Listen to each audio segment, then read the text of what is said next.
Jennifer Jonas is going to be here from Illinois State Board of Ed on Zoom at the same time Brian is talking from the secretary. And just to let you know as well, right now Illinois is the leading state in the United States for driver education. Yay. Thanks to all of you. Thank you for coming. Can we do a sound check with Jennifer? Jennifer, can you say something? Yeah. Good morning. Can you hear me? We can hear you. Yeah. How's that? Check. We're good. Is that good? Yep. All right. Brian's going right now. No, let her go since she's on. Okay. Let her go. Jennifer, Right, you're up. Brian. I did her job for her yesterday. I'm just. Can you see me? I appreciate that. Thank you. Thank you very much. I appreciate that. Okay. I have some new updates. There are just a few that I'm going to go over with everyone. I don't know. Do they have the handout?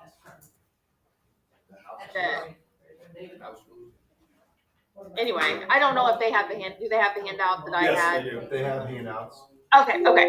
So that way they can, anyway, some of this stuff, again, is going to kind of be repetitive of what you've seen at the state conference, but there are a few new things in here. So I'm just going to go over those the new things that some of you may need to know. First of all, I don't know, since I've been moved to a new department, my phone number has changed, but it also changed after I'd already moved again. So my new number is up there at the top. So that's the number that will take you directly to the Standards and Instruction department. So if you have an old number saved, you may want to go ahead and save this number so that way you don't get transferred around. Okay, so then some of the new stuff here. House Bill 4716 that was recently passed by both houses has been signed by the governor. This bill is going to put state standards for driver's education in place. There are the national standards, but now we are going to have state standards as well. The Standards Committee group was recently approved by Dr. Ayala. The email notification went out last week with the members who were selected to be a part of that group. And our virtual meetings will start here actually next week, getting started on that. The next thing is the driver education student record cards.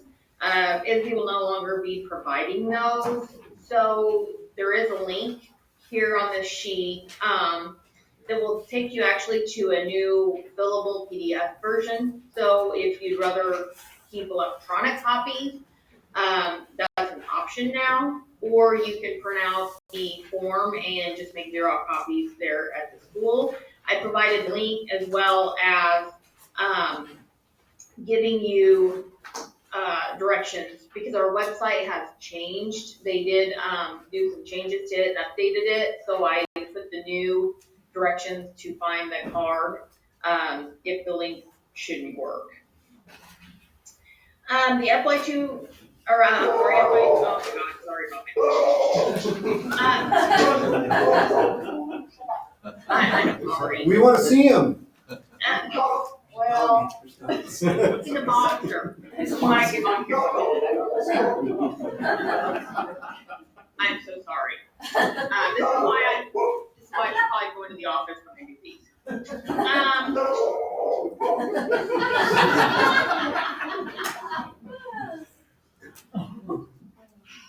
Sorry, I'm sorry. Anyway, okay. So the FY22 reimbursement file has been closed out for the reimbursement payable in FY23. Just remember throughout the year to make sure that grades that are being entered into ISBE are being submitted to ISBE. There are 94 schools who had grades entered but not submitted. Unfortunately, I didn't have time to reach out to all of those. But what it means is they put a fail or pass in, but never hit the submit to ISBE button. and so therefore they missed out on the reimbursement for those students. So be sure that if you're entering a grade, that not only are you saving it, but you're hitting the submit to ISBE button as well. Also, there were over 150 students that were submitted for reimbursement in FY22 that were between the ages of 25 and 30 years old. Now, as you know, according to section 27-24.6 under the Illinois School Code, it states whoever submits a false claim under the Driver Education Act or makes a false record upon which a claim is based shall be fined in the amount equal to the sum falsely claimed. I'm sure it was just a case of there were old students left on the list. They were selected to be put in a class. A grade was submitted for them, and they were submitted erroneously. Now, I do understand that, but you just have to be careful to make sure. I did go in and I removed all of those manually, so that way it didn't screw up reimbursement for other schools as well.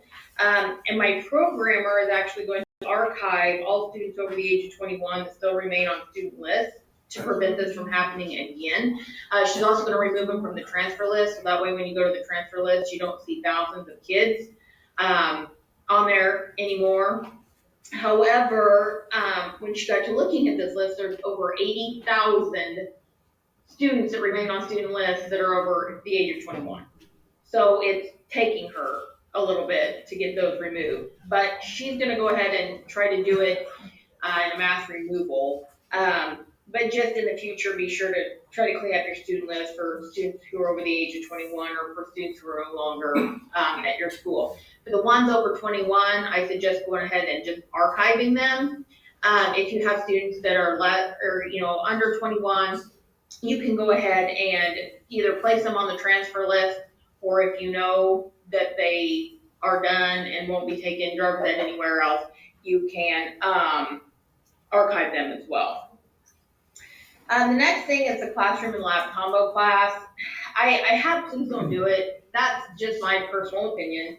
I'm just seeing a lot of schools that are missing out on reimbursement due to enrolling students in a classroom lab combo class and students not being able to complete both the classroom and the lab in the same fiscal year. As of right now, it's still allowable, and if you choose to do it, that is fine. I just don't want someone to, like I said, miss out on the reimbursement because they weren't able to complete it or complete both parts in the same fiscal year. That option will be removed next fiscal year, so you will have to put them in a classroom only and a lab only. And I know I apologize if you're used to putting them in a combo class, but sometimes it just makes it easier to put them in a classroom only and a lab only to keep issues from happening. This, I don't know if it'll affect many of you. This is probably more for like a guidance counselor or whoever enters your SIS information. But ISBE has updated the driver education course catalog numbers. So now there's only going to be two options moving forward. There's going to be a classroom only and a lab only. And then all the other driver education codes will be removed. And the new codes are listed there. I think right now, prior to this, there was not a lab only option. And so we've made a lab only option now, and then just gonna do away with the other. So there'll be a classroom only and lab only. And there will be, when those take place, I'm gonna send out a message to the schools for those who have like the SIS access and stuff like that. So that way those people know that as well. Like I said, I don't know how many of you actually deal with entering that information into SIS. The next thing is just the driver instructor eligibility. Again, just kind of making sure that all Pels are valid, that your driver's license is active, so that way it doesn't affect your access to CyberDrive. Deactivating instructors who are no longer there, and then just making sure if you have a new instructor that they are entered into that system. The private facilities and alternative schools, I've been getting a lot of calls about this. It seems like there's a lot of them wanting to provide the classroom instruction. So I have put the instructions on there for that. Student errors, again, if you get a not on SOS file error, the permit number that was submitted by the school district doesn't match the permit number that the Secretary of State office has in their system. So just be sure that you, you get a copy of the student's permit, so that way you can double check that permit number.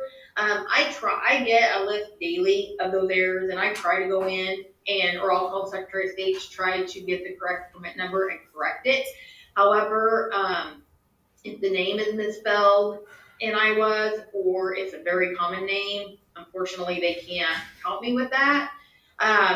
So that's why, just to be sure to double check to make sure that you are able to verify their permit number on their website. And then the DuPont SOS file, I take care of those. So there's nothing you have to do with those. I call the Secretary of State and have them manually load those records. The driver ed student license inquiry, that's just giving you the new way to find that because of our website update. I know some schools give the link out on a piece of paper or the instructions on how to find that before students go and get their license. This is just updating how they find that link and then the link itself. That's the new ones. The driver education student coursework, the transfer of students, that's just, I've had several calls with new instructors just needing to know how to place a student on the transfer list or how to pick one up. So I left that there, included that, so that way they know how to find those. And lastly is the driver ed, the reimbursement amounts. The approach this year was still $13.75 million.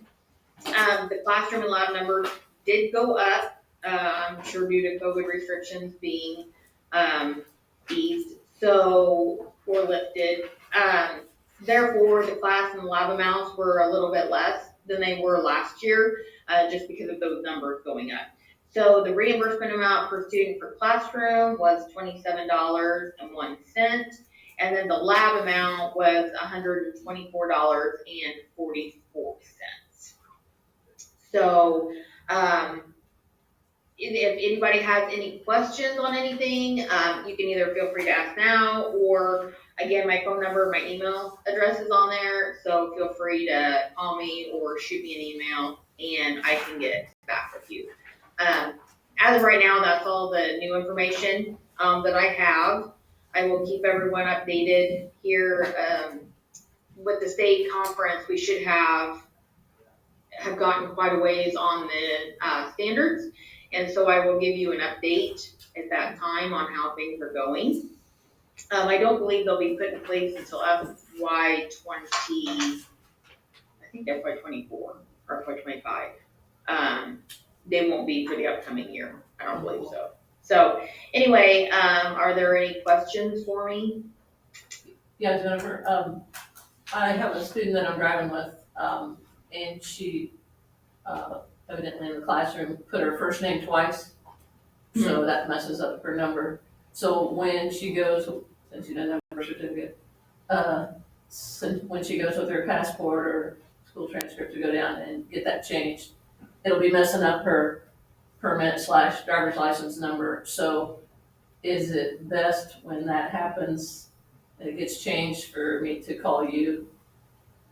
Yeah, or you can, so just be sure that if she goes and gets it changed, before she goes to get her driver's license, that she gives you the new number, and then you can submit it in IWAS.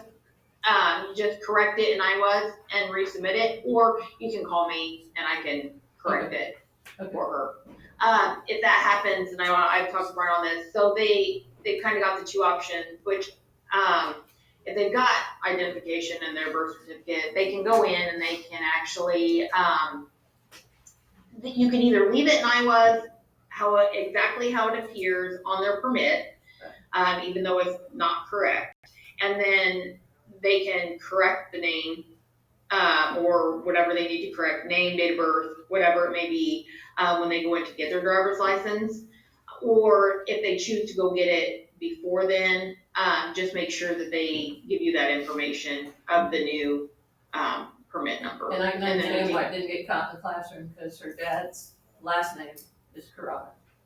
And Okay. her first name was Carrata. Don't ask me. Yeah, Another no, so country, I yeah, don't know. she should, just whenever, if she goes ahead and goes and corrects that, just make sure that she gives you the new permit number. And then we can get it changed, and like I said, I think the system will allow you to change it, but if not, just give me a call, Okay. and we get it changed. So that way it's loaded under the right number. Okay. Are there any other questions for me? Again, I apologize for my dog. That's okay. Made it more lifelike. Yeah. Hey, Thanks. Well, he did, Hey, and Jennifer, now he's napping. Jennifer, Jay's got a question. I got a quick question about these electronic record cards. Uh-huh. So currently, we can still get them. When will that not be available anymore for those hard Well, stop we're cards? actually out of them now at the office. Okay, So you can either do it electronically, or like I said, you can make copies. Now, some schools have their own. So this isn't something that you have to use ours. If you've got a different way of keeping it, you don't have to use these. This is just one that we put out there so schools don't have their own, they can use. But yeah, we are completely out at this point, so. and I can have my kids, actually, if I download a PDF, I can have them be able to type on it themselves instead of writing it in now? Is it- Yeah, it's fillable, so, And then, yeah. and then I can print them off from there. Okay. that's- Right. that's- And it that's a may good be thing. easier to read, Some of the handwriting That way- idea? Oh, yeah, exactly. Okay. so, Great, thank you. yep, you're welcome. Thanks, Jennifer. Thank you, Jennifer. Thank you guys. Have a good weekend. All right, go take your dog. You know, that's why they call it the lame duck. So we're not too worried. We are always monitoring to see what's going on if somebody tries to slip something in, because these are always what they consider perfect times to do that. But that House bill, the Senate voting on the curriculum, that was a big thing. And we were somewhat recognized, and we pushed and pushed and pushed. And with the association, me, Jennifer, ISBE, all on board, you guys are legit now. Not that you weren't before, so don't get me wrong on that. But you're up there with math, science, and English. You have a standard. You are in the curriculum. You're not in transportation in the school code anymore. You're going to be put into this. And I know she said 24 or 25 is when this is all going to come out. They made a mistake of putting me on the committee, so we're going to have this out by next school year. Because I like pushing things forward and making it happen faster. And Are we Brian, good? you got me going. Oh, good.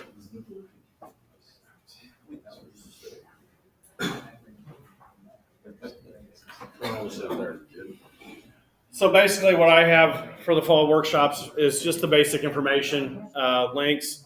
I will say this, both candidates that are running for Secretary of State, they're running on the fact of improving. It's a politician. They want to improve everything. They want to make it their own. So how do they do that? They make the facilities more efficient. They're going to put more things online. So one thing that's been recognized, and I've been preaching this all fall, is for 5 years now, I've been sitting on a 55-page PowerPoint of how to make permitting electronic. And some people listen, some don't.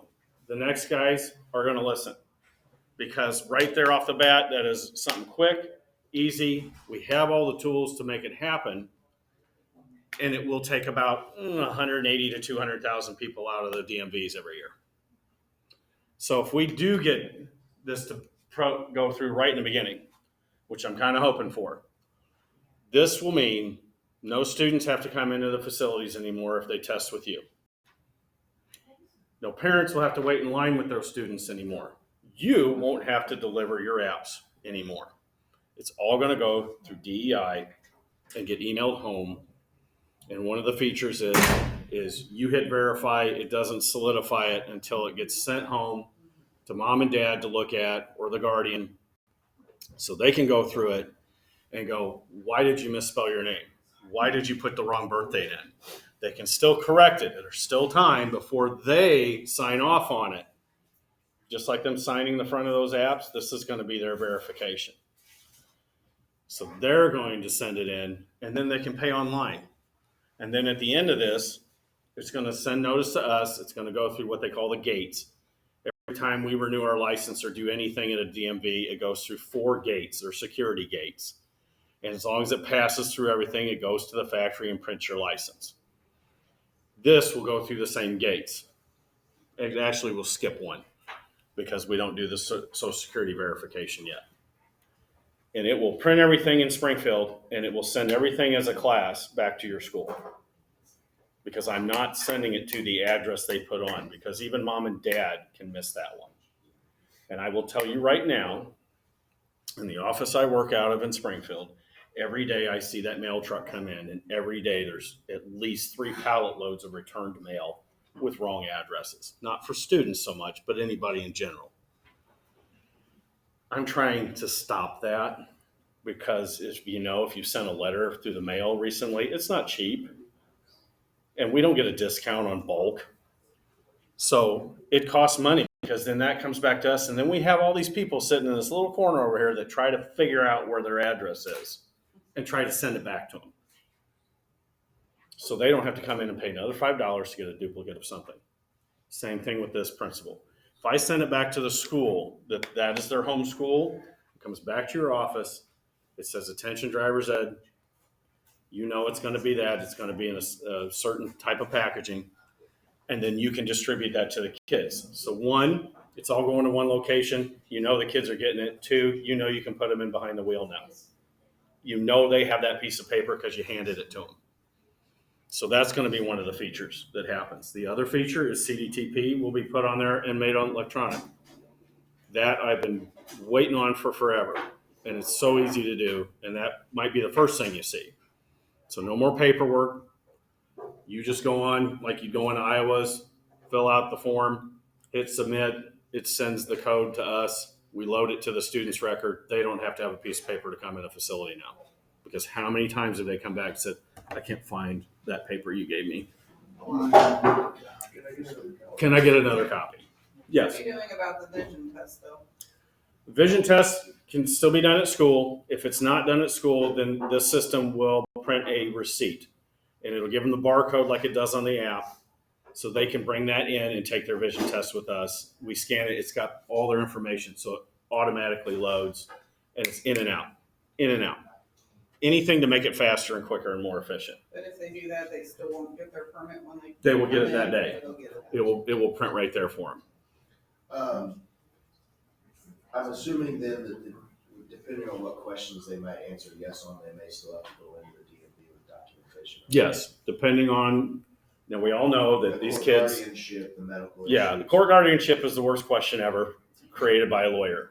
And if I ever found the original lawyer who did it, I'd probably smack him with a baseball bat a couple times. Yeah, Because it's confusing. That one gets explained about 5 different times every time we do it. It's confusing. That question was worded like that because it more goes towards wards of the state. If they're under DCFS care or something of that nature, that's what they're trying to figure out is who actually has the authority on you. Now, my folks die and I'm now under grandma and grandpa. I have legal guardianship. So you don't have to prove that necessarily unless you really wanted to, but we don't want to even see the court document because we know you have somebody. It's more for those kids that are in the system. The judges come in and say. Yeah, the judge is basically, the court is their guardian. Yeah. So that's what that's for, but they don't word it like that, and it's very confusing. The other one is the medical questions. And we all have had, one of those students says, well, I took, 2 Tylenol this morning. I'm on medicine. I'm taking drugs. And they put yes. So right now, have the student mark it out, answer it correctly, initial, send it in. It's just a permit. That's how I look at it. It's just a permit. We can fix anything. It's when they get their licenses, we want to make sure everything's set in stone. So What about the kids that answer no for the Now- physical, and their parents signed it, and I'm like. now, if you know that they have a legitimate issue, a medical issue, and they're saying no, that's on them, and that's fraud.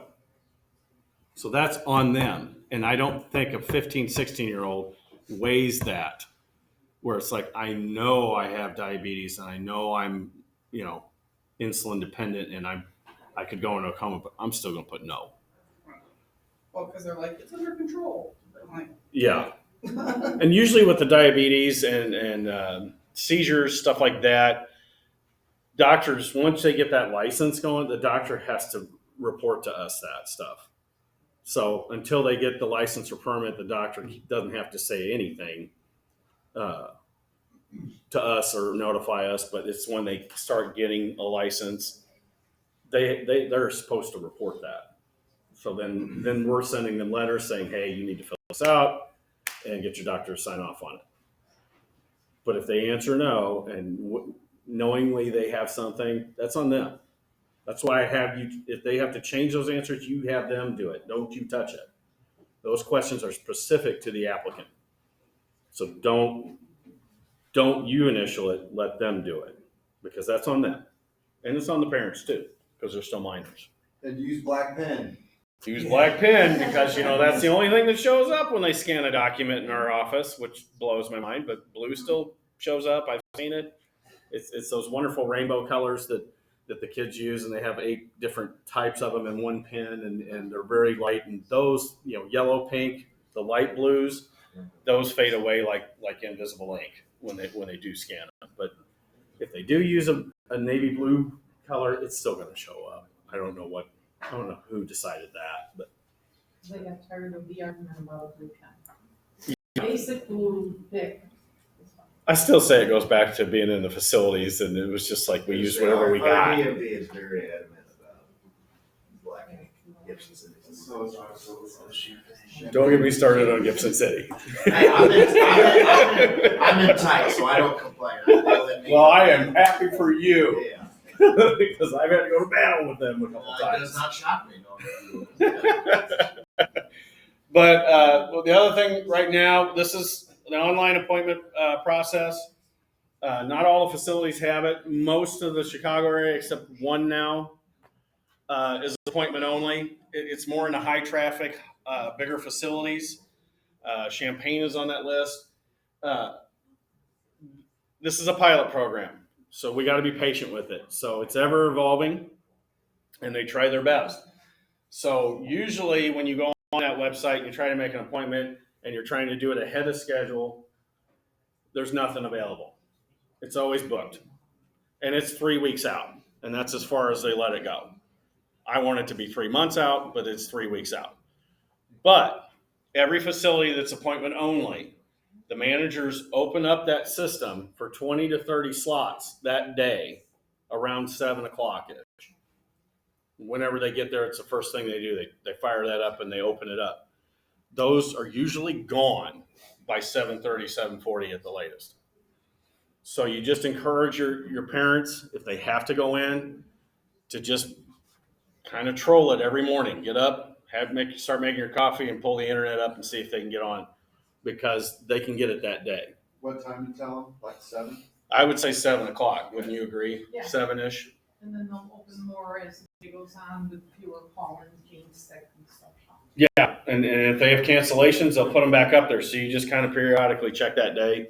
And I know it's tough getting a kid out of school if you have to, and you want to do it after school. But if they're just getting a permit, the license is a little bit different. So this is nice because every place else I've been, it's been tiny writing. So this is what it looks like when you get in that system. So you have 2 choices. You have in-car driving test, you have license and ID card. I begged IT to just put 30 minutes, 10 minutes, because that's what that really does say. Even though you're seeing different wording there, it's 30-minute window, 10-minute window. This is what you and I would use just to go renew our license, take an eye test, a picture, and out the door I go, give them my $30 and I'm gone. That is no time at all. So this is what I encourage you to use if you send them in they're doing their permit, even if they got to take the written test. But if they got to do a permit, pick that one, because that's plenty of time. And they're not going to kick them out right at 10 minutes. Like, timer's up, get off the tester, you're out. They're not going to do that. But for the license, even if they have that CDTP waiver, we don't promote the spot check dates so they don't know. And we've had this happen when the system started, especially up north. They came in like, no, I got a waiver. I don't have to take the test. Well, your spot check date. Sorry, you got to make another appointment because we don't have enough time to get you out. And they send them out. Now, the farther downstate you come, the managers they'll try to work with it. Up there, it's just, we all know there's 3.8 million people in just Chicago alone, and they're all trying to get something done.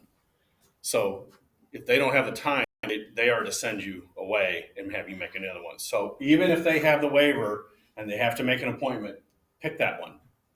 It gives them plenty of time, even if they don't have to do it. And the facility will love it too, especially if it's not a spot check date. It's like, we're done in 2 minutes. I'm gonna go take my break. That's how they look at it. So this is for more licensed stuff. This is the permit side. If you send them in to test. If they're not there that day at school to take the test with you, then yeah, have them go in there and do the 10-minute window. This is the Chicago metro area facilities. I did add Elgin on that. And this is what's downstate right now. And these are more the larger facilities, the facilities that do CDL, stuff like that. So it's very spread out. Do I think it will overtake every facility? No. Do I think Shelbyville is going to ever do appointment only? No. It includes the CDL. Do CDL people have to use this in order to make an appointment now? They used to have their own system. I don't know if that's still up and going. They used to have their own scheduling system. But yeah, they're all kind of funneling through that now. I think the old CDL scheduling system is what we flipped around for that. That was something Deb Fleck created too. So Real ID, you got to be Real ID compliant by May 3rd next year if you want to fly domestically. I'm just putting that reminder out there. So a lot of people have already done it. I have to try to get all the numbers of how many Illinoisans are Real ID compliant right now for a national survey. And we're working on that. But to fly domestically, you're going to have that little star on your license or a valid passport to get on a plane after that date. And this has been extended out like 5 times. I mean, all we need is another presidential election, and it'll probably go another 5 years. That's where it's headed. And COVID had a lot to do with it because it was hard. As you all know, we were shut down. We wouldn't let people in, and you had a lot of that going on. So they just extended it out to that date. But I just encourage you, if you're renewing, you want it on there, do it at that time.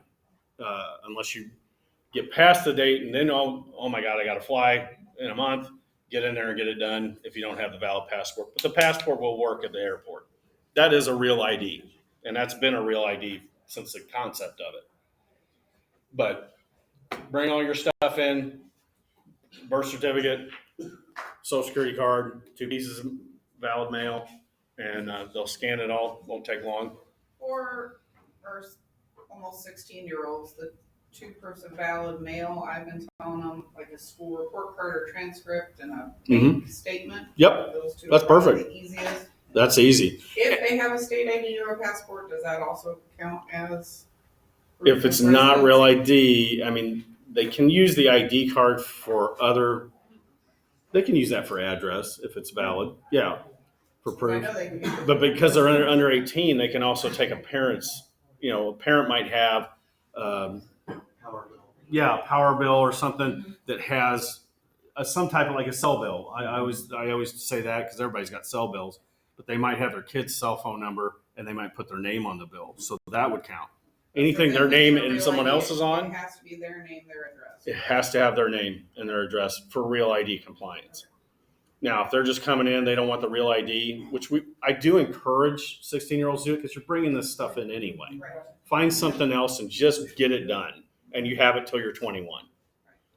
So bring it in, but yeah, school report cards, transcripts, that kind of stuff, any letter from school, stuff like that, that'll work. Yeah, I mean, they're pretty, It's hard they're a lot more open because with they what don't they're have, accepting. Let's they put don't it have that the way. job or the bills or, Yeah, so and it's- it is hard to find mail, because I got to find mail for my 10-year-old next year to get so he can get on a plane. So it's like, what do you use?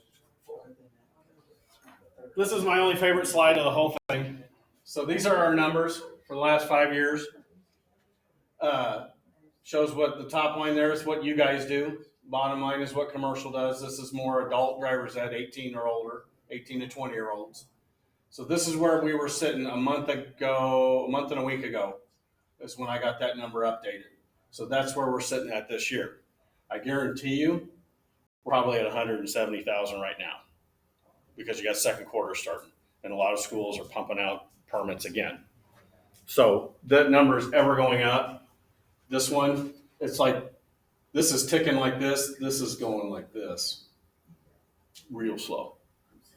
Because what we have found out is a lot of these parents, they put their kids in this commercial school and they're not getting quality of life kind of training here. And they're coming back to you guys and saying, well, we suffered through the classroom part and they watched SpongeBob for every day for a week. I'm done. Can he come back or she come back and do behind the wheel with you? I've seen a lot of that this year, a lot of that. And you want to know why? It's because those commercial schools thought they were geniuses when we were in lockdown. We're going to lay off our whole entire workforce. And we're going to keep one guy that's legit certified, and you're just going to record him doing the lessons because they could do it remote.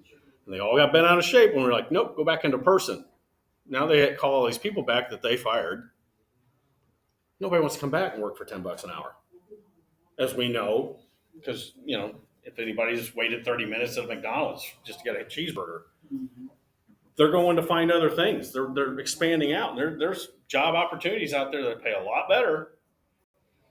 So that's the problem that they're having right now is they don't have enough workforce to keep up with the demand. And they're all coming back to the high schools. They're all coming back to do behind the wheel. And I've had so many parents that have called me and said, thank you for directing me back to my kid's high school. That was the best thing I ever did. My kid got more out of behind the wheel with that instructor than they ever did in the 30 hours of classroom in the commercial. So kudos to you guys, because I love praising you guys and I don't have to work too hard to sell you. Okay. But this is the proof. This is the proof that people want to come to you. They want their kid to go through your program. They're getting more out of it because you're teaching them a life lesson, whether the other subjects decide it's not, or the administration says, well, it's just driver's ed. You're teaching a life lesson. Everybody's out in that car. Everybody drives. And that is a loaded weapon, as I tell classes. It's a loaded weapon. And if you're not taught how to perform in that weapon and safely use it, you can hurt yourself or a lot of other people. So there's the proof. And if you want as we all know that we've all been looking at the science of everything in the last 3 years, there's the science of it. There's the numbers. There's the proof. So thank you for all you do for that. Then I always mention organ donor. We were lucky enough to get the legislation to go through that 16-year-olds can decide to be organ donors. It's a wonderful program that Secretary White started when he came in. He's done a lot of things. And he was supposed to come to Region 1. And he got a little ill because, he's 88 years old. And, a speck of dust can put him down a little bit. But he's a tough guy. He wanted to be there. But I wanted to really emphasize the organ donor stuff because that is nationally recognized what he did. We are leading the country in organ donation and getting the word out there. And with the 16-year-olds now, that's a big deal. We all know it's a big deal. It's almost like the unofficial day you think you become an adult because you get that license. I can go drive the car without my parents. I'm independent. That just adds to it like, wow, I can make that decision. I'm an adult now.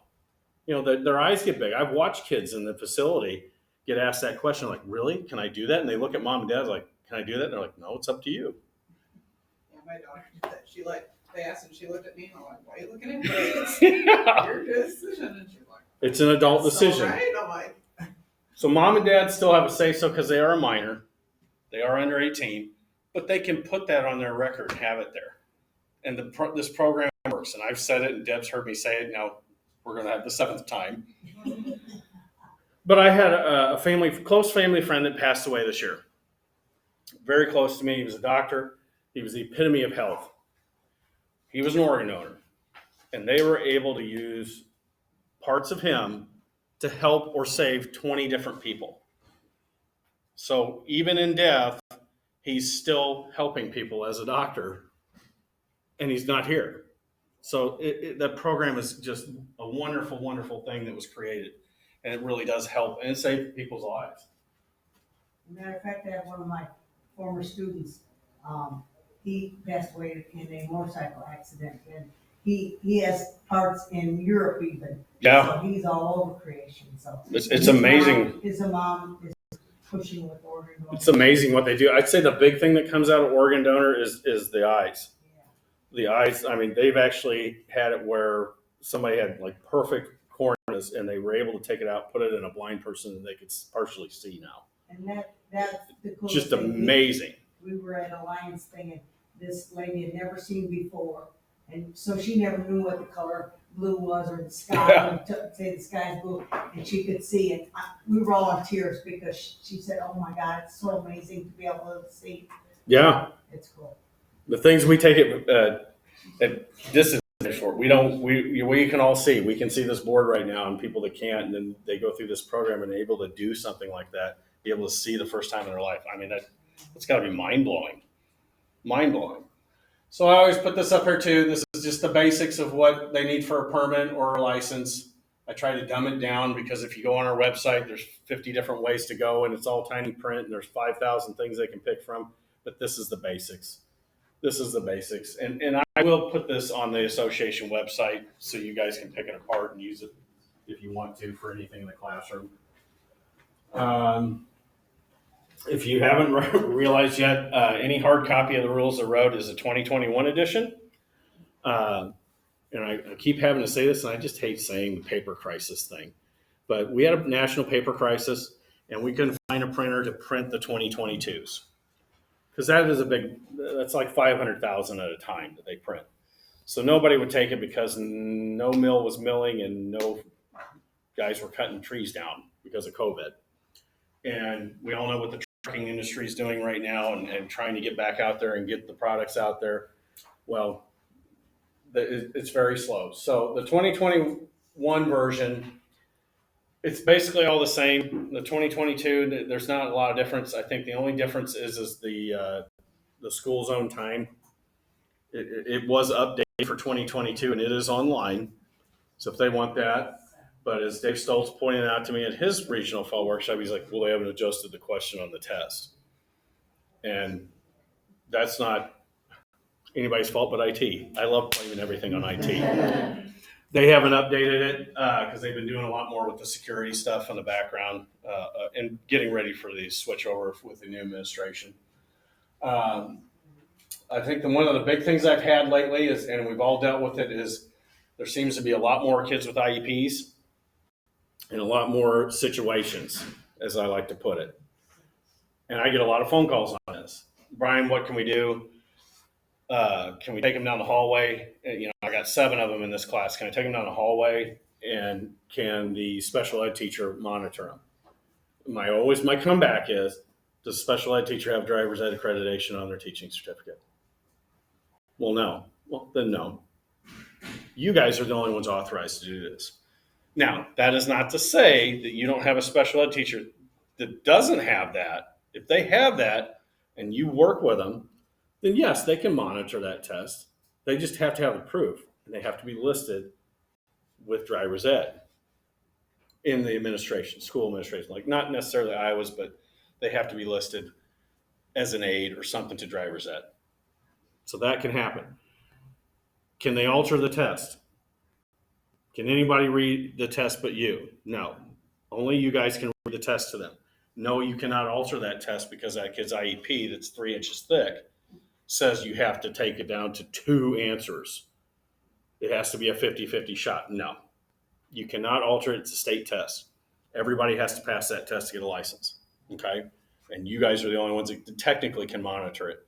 Now, anything else in the class, quiz, a test you make up, something like that, that can follow the IEP for the student.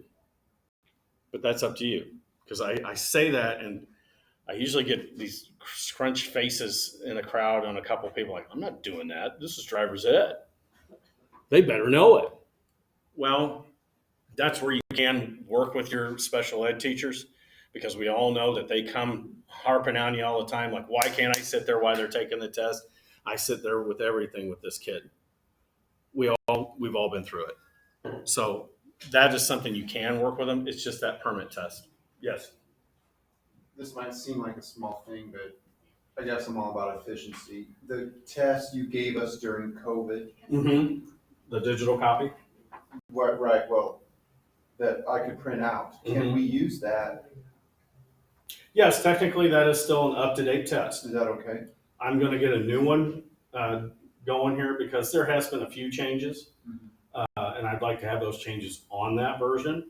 But that is as up-to-date as it is. The old pads, the big pads, the tests that we used to give out for paper, those are so far out of date. If you actually looked at the bottom, I think the last time they were printed was 2016. Mm-hmm. And there's been a lot of changes to the law since then. So if you go wandering into a DMV anywhere around here, I know for sure, because I had to harp on them, get rid of it if you have anything left. And a lot of them, they only had like 1 or 2 pads left. And there were some schools that I said, here, you can take it and make a practice test out of it, or use it for scrap paper, or start the homecoming bonfire with it. But that is out of date, totally out of date. And the online version is what we encourage you to use, because that is ever changing. And I can change that in a day. I can update it to the laws in a day. I cannot print more. And we were out anyway in the warehouse with those old pads. So it was just like farm it out, and then once it's gone, it's gone. And then I have the digital copy that we used in COVID. If you have to do it that way, because you get a lot of schools that have like 1 or 2 IEP kids, and that's easy to do. Just put them right here and put them on the screen, and you can kind of go back and forth and read to them and do what you need to do, or set it up individually. But we're seeing more and more where you got 6 to 10 to 12 IEP kids, and you want to do it all at one time, because it's just easier that way. It's more convenient. I mean, that you'd be at school till 8 o'clock. So that's where send me notification. I can get you a digital copy, and you're reading it to them in like a class. And then all they have is an answer only sheet. So they're not actually seeing it per se. You're kind of reading it to them, and they're just answering A, B, C, or D. So we can work with that. We can. Brian, Yeah. actually, this question seems to fit in, and unfortunately, probably only Urbana and maybe Champaign. How familiar are you with standards-based grading? Have you heard of that concept, and how is it? Because I'll just say this, in Urbana right now, we are the only class not doing standards-based grading, and they're trying really hard. Essentially, that's where the classwork you're referring to, like they don't get a 0 anymore. So a kid doesn't turn in any homework, and they get 50% automatically. Yeah, and this was, I heard this argument a long time ago, that was kind of coming around, and then COVID kind of really brought it back to life. It's here, and they're trying really hard, at least at our district. I don't know if Champaign is dealing with that. No, just look great. I'm fighting hard. I'm the only one left in the whole district. Yeah, and I agree, and I think that will be addressed in the curriculum standards that are going to be brought out. Okay. I think that will kind of circumvent they'll have to go by that. So the thought process is, like, if they get a 0, they get too far behind, and they feel bad about themselves, and they can't dig out of it. Like, when I'm fighting this battle, can I direct them to you? Yeah, no, that's fine. I talk to parents and students every day. So, no, that's fine. And I get where they're going with that, but this is driver's ed. Yeah. This is a different animal. This isn't 2 + 2. Correct. I mean, obviously I agree with you, but like I said, I'm the only one, I've been putting off for probably 2 to 4 years, but I'm actually getting texts now asking me like, I'm getting a lot of emails now from driver's ed teachers more in the South. They're like, what exactly is a passing grade in driver's ed? Right. Which is more of an ISBE answer, but technically, and I was shocked when I found a D-. A D- would be a passing grade. And we've actually had facilities where they came in with transcripts, they're 18, and it had a D- on there, and the facility will actually call me like, can we actually take this? I'm like, yeah, you can. Technically, they pass. If you get 50% for free. Exactly. So there's no motivation to even show up and learn. Yep.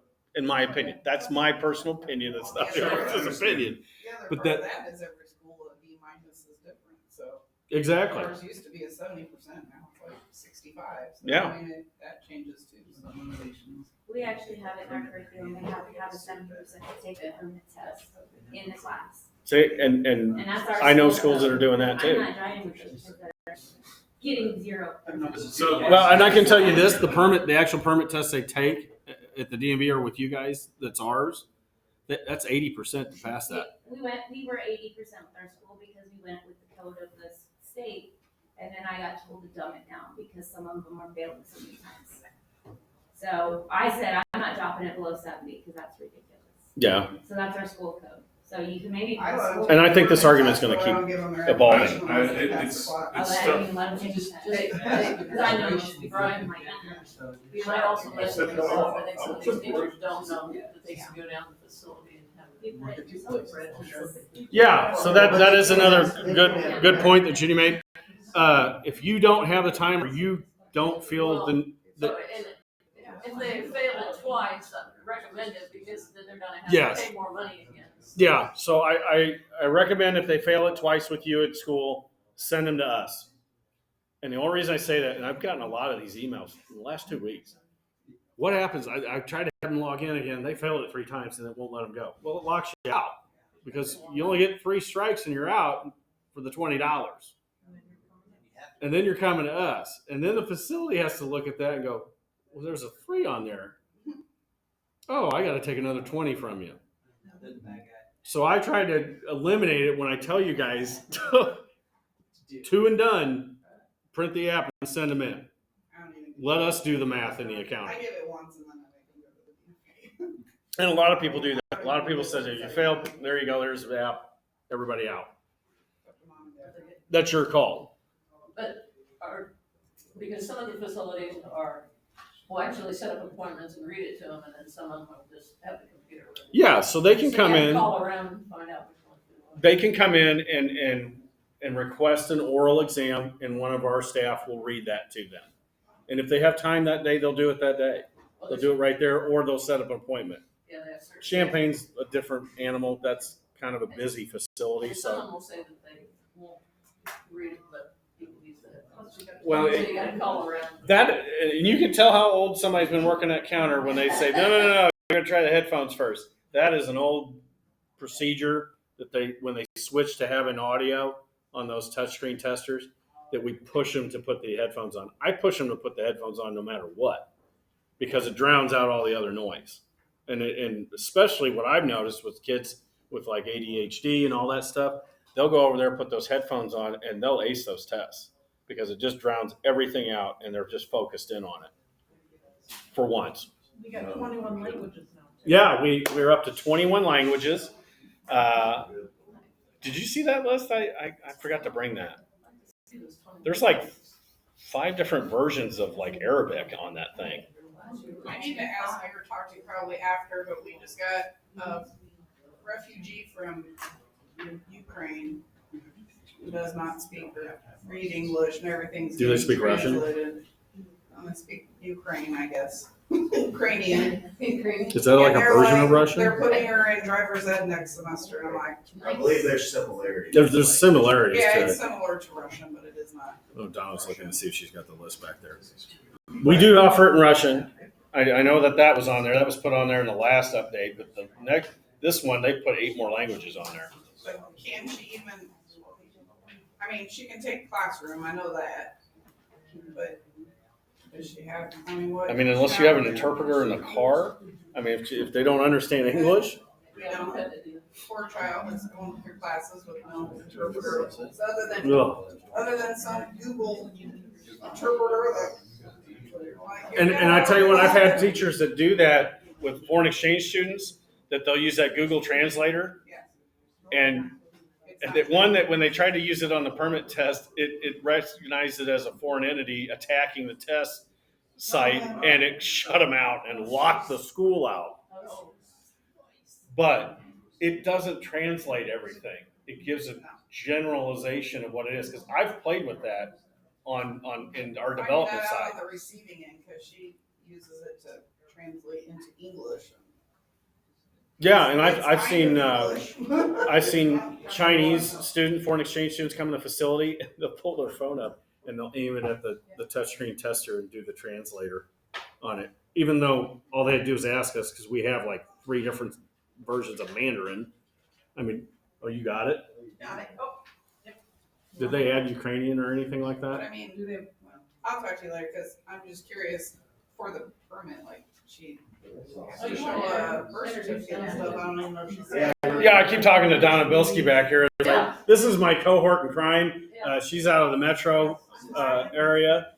She came down to hang out with us today. Bugged me amazingly, Enjoy but your workshop. It's a lot different than what they're doing up there. A lot is different north of I-80. Very good, Ryan. Ryan, Judy, thank you. yeah. So, am I running out of time? Am I going over? Or am I talking too much? We kind of ran over. Just real quick, CDTP certification. If you guys need it, or you got new teachers that want to get in it, let me know. Email me. I can get you the packet, get it filled out. Matter of fact, there's somebody here today, right, that needs to be certified. So we're gonna go steal the electric car. But just let me know. Happy to do it. This is, and I want to point this out. I forgot to say this in Marion yesterday. We are back to being the only ones that can do this now. So they did a pilot program for the commercial schools to kind of help with the flow and COVID. They have failed miserably. I think I can say that legally. They have failed miserably in providing that test on the commercial side, and we still smelling like a rose after 2 decades. Imagine that. And we get to keep it. They don't. So that's on you guys. Did you do it right? Did you do it right? So yeah, I think their fail rate in the pilot program was like 0.025. So like 1 out of every 1,000 kids failed it. And the administration was like, no, there's got to be more than that. So our fail rate's a little bit higher, but it's right where it should be. So, I don't have to go around hiding in bushes watching you guys do it.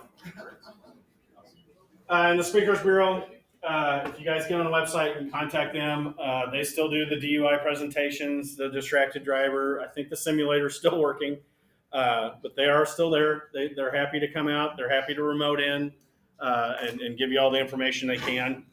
They do still exist for now, but I can tell you that the numbers are dwindling by the day of retirement and going to other places. So it's going to be a little bit of a switch over here at the end of the year. We'll see how it goes. We'll see if Donna and I are still allowed to come talk to you. I like to tease that, and that's my stuff. So, and I'm going to be here the whole time. I'm sure Donna's not going anywhere either. We'll be happy to answer any questions so we can keep this ball rolling. Do you guys have any questions real quick? Picture of the list I have here. Yeah, so she's got a list of the languages that's in there. If I can get another round of applause for our recent inductee to the Hall of Fame, Brian. Thank her. She made me do it. That's all I'm going to say. She made me do it. Thank you.